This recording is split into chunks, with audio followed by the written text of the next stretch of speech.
During my keynote speech today, I was mentioning opportunities and challenges coming along with Internet of Things. It is my great pleasure to introduce to you Larry, an expert from Microsoft Global Black Belt team, who will talk today about Azure IoT. Hi, I would like to welcome you to today's session about trustworthy Internet of Things. I'm Larry Terwey, Global Black Belt for IoT, based out of Munich in Germany. And the Global Black Belt team is a small team of subject matter experts with a tight relationship to the product team of Microsoft.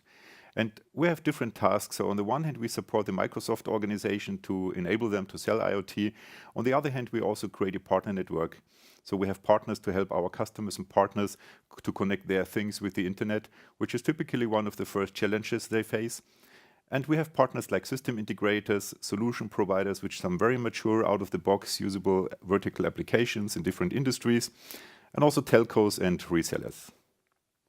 Before I start, I hope that we all are on the same page what IoT is, Internet of Things.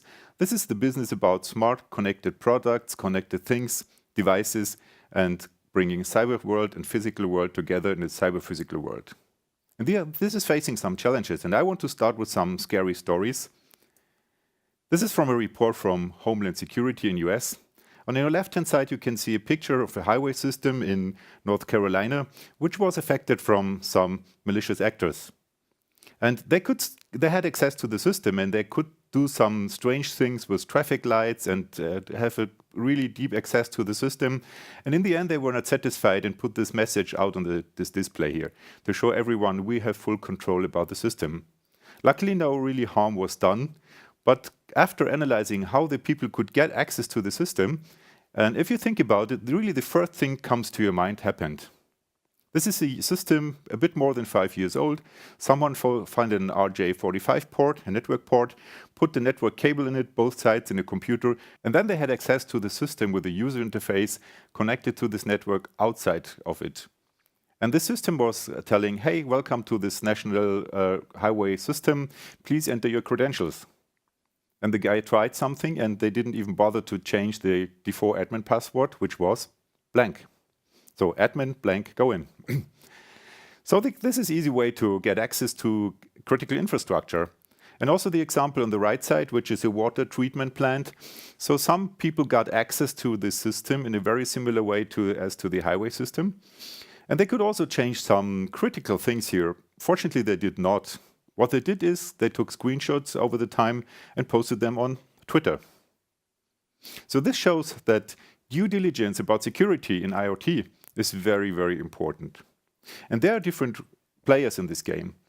So every one of us knows we are very familiar with IT, the information technology. They take care of IT infrastructure, all the devices. And now we're bringing together them with another world, the OT guys, operation and technology. They take care of the machines deployed outside, everywhere in the world. And they have a very different thinking. They are even on 2 different planets, literally. So IT is securing systems for more than 20 years and talking about servers, storage, network, cloud, devices, which is computers and laptops. And we have the OT guys, and their reason for existence is not security. Their reason for existence is safety and reliability.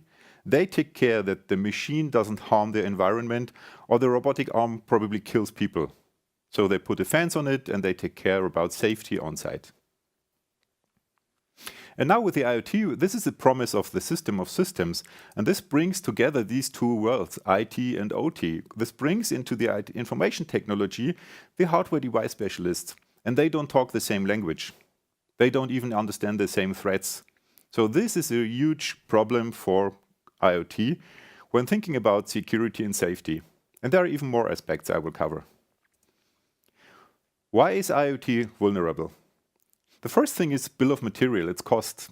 So even an IT guy would understand, okay, there is a $5,000 server deployed out in a data center, protected network, everything is secure and proven. And now you want me to connect this $20 device to my network? There's no physical security on it, no cyber security on it, no security anyway.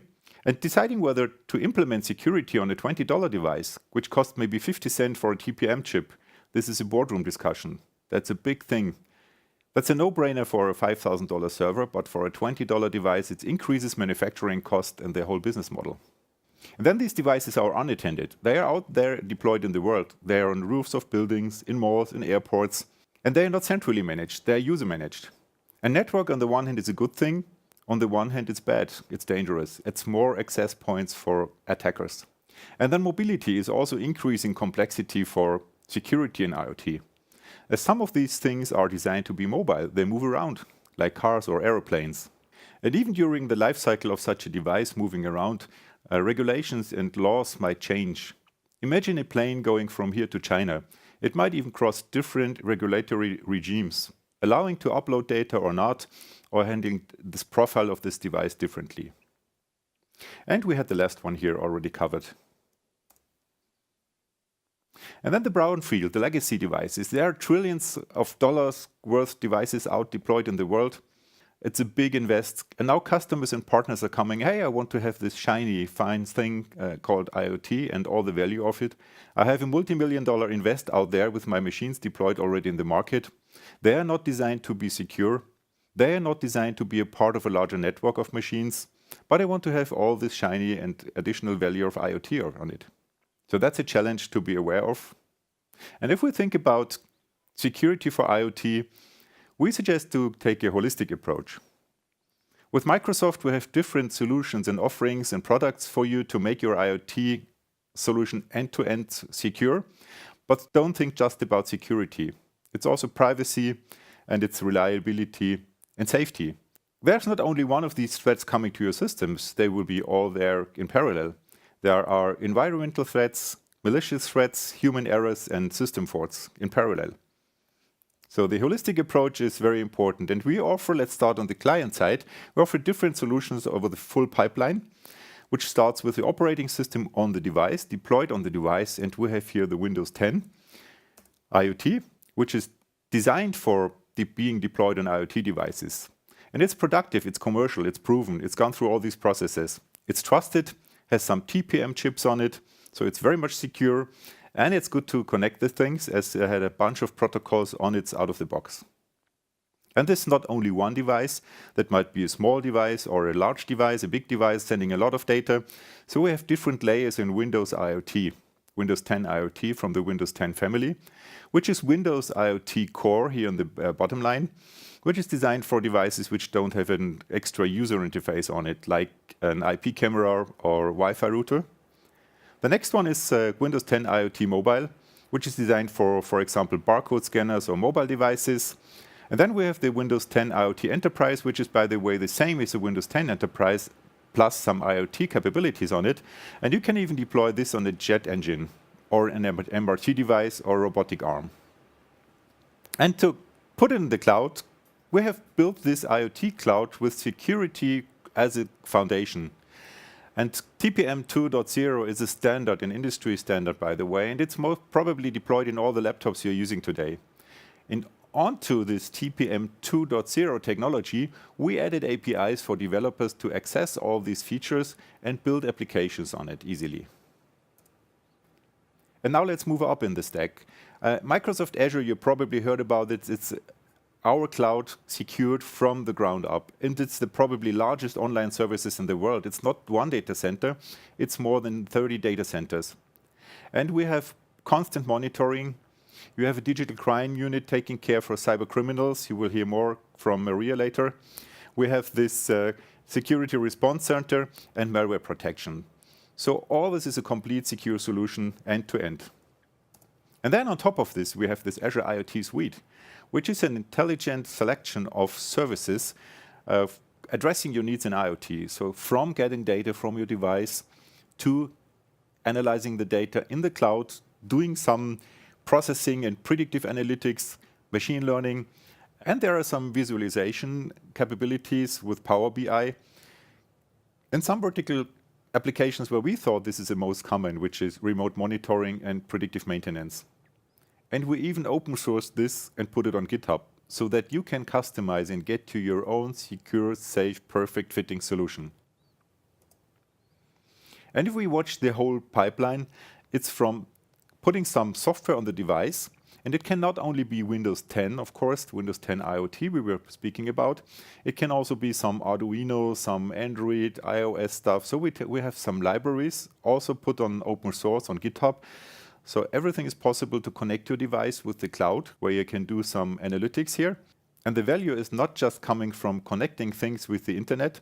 The value is coming from visualization, like a dashboard and an application, or integration in your existing BI systems, like an ERP, like SAP, a CRM, could be a Dynamics or Salesforce, or your service ticketing system.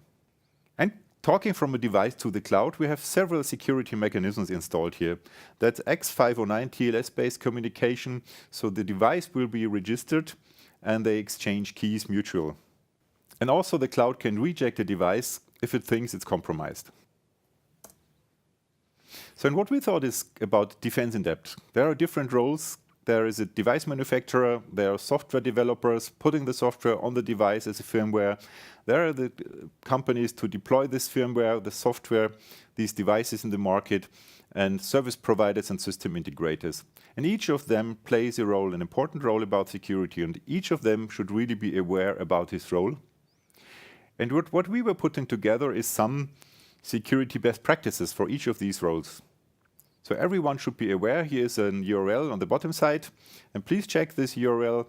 And if you're a device manufacturer, for example, we help you understanding what are typical common threats for a device manufacturer or for the different roles. And what we also implemented is this stride model, where IT is pretty much aware about, that's proven, if it's about spoofing identity threats and understanding all the threats. And we modified this to make it a fit to IoT. And take a look at it. It's a free tool. There's also an URL on the bottom, and it's a free tool to download. And we adopted this to IoT threats so that you can prove where are the barriers, where are points where you exchange data from a device to the cloud, for example. What are possible threats typical in IoT? And you can prove whether your solution and optimize your solution in terms of end-to-end security. Yeah, we're nearly at the end. I just want to point you to some interesting websites. So we have this Internet of Your Things website where we put together a lot of materials and collaterals and white paper for you. And we have a partner website where you can register or find some partners. And we have this Azure IoT blog where we offer all update information regarding our solutions with white papers and additional information. Okay, hope that you find some good information fitting to your IoT vision and plans. Thank you for attending.